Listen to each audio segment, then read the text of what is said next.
Cela fait très longtemps, je sais, que sur YouTube je n'ai pas été. Donc, j'espère que ton déconfinement s'est bien passé et que tu n'as pas trop pété les plombs. Et j'espère surtout que tu as été conscient du danger que tu encourais à sortir et que tu as été prudent envers les autres et surtout toi-même. De mon côté, j'ai eu pas mal de choses à gérer. Mais ça va, ça n'a pas été hystérie et déchéance. J'ai pu initier pas mal de choses comme la guitare, la langue russe, j'ai pu continuer également mon croate, j'ai également continué mes ateliers créatifs, j'ai pu commencer la LDSF, la langue des signes française, d'ailleurs Stella si tu passes par là, un gros bisou à toi. Et aujourd'hui je reviens avec un sujet qui je pense va te plaire, on va parler botanique. Parce que du coup aussi pendant le confinement j'ai eu l'occasion de redécorer un petit peu mon chez moi et notamment avec ceci. Donc voilà, c'est l'un des terrariums que j'ai pu réaliser pendant le confinement.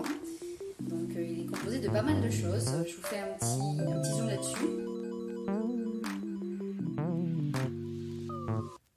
Je vais donc vous apprendre comment réaliser ce petit terrarium au moindre coût possible et en rendant votre plante très heureuse tout en ayant un aspect décoratif. Donc sans plus tarder, je vous emmène avec moi et on regarde ça tout de suite. Donc, avant toute chose, le tout est d'avoir en tête le type de terrarium que l'on souhaite réaliser et composer.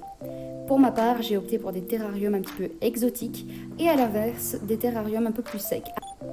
Pour commencer, vous aurez besoin de pots, de récipients en verre de préférence, puis du substrat ou bien terreau pour les intimes. Pour les éléments décoratifs, des branches, des brindilles, des pierres, du sable récolté en nature. Enfin, et là c'est totalement optionnel, un élément qui fait office de filtre. On commence par sélectionner les plantes avec lesquelles on veut composer le terrarium. Me concernant, j'adore les fougères depuis toute petite et comme il y en a un nombre incalculable, vous avez l'embarras du choix. Je les recommande vivement dans les terrariums puisqu'elles sont très résistantes et apportent toujours ce petit côté esthétique et naturel que j'adore. On dépiote ensuite délicatement les segments de plantes pour les travailler un peu plus facilement.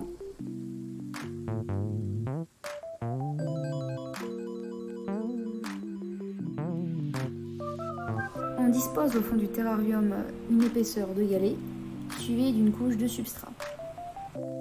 On peut commencer à marquer l'emplacement des boutures. Donc pour ça, on s'aide soit de la baguette, soit de la main.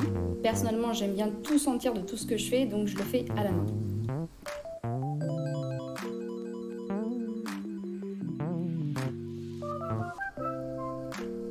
On n'hésite pas à rajouter du substrat s'il y en a besoin, ça aidera à fixer les plantes. Puis on ajoute les pierres, les galets.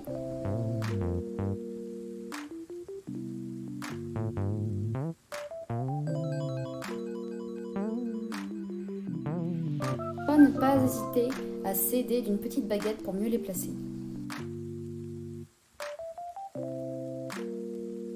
On ajoute par la suite les brindilles et les morceaux de bois. Cette petite touche décorative qui vient couronner le tout.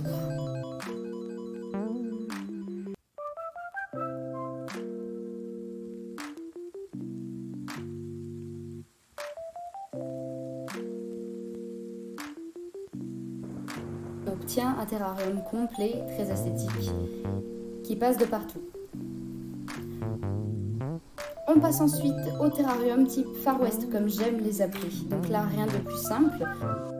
On tapisse le pot en verre de sable, on y ajoute le cactus, puis on ajoute les pierres, les brindilles, et le tour est joué.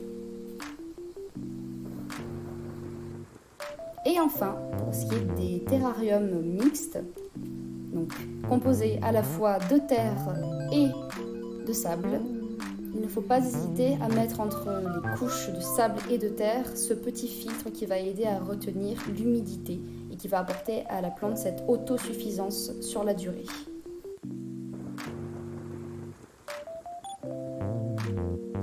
Attention à choisir les plantes adéquates pour la composition, histoire de ne pas mélanger des plantes drastiquement différentes en termes d'arrosage et d'exposition.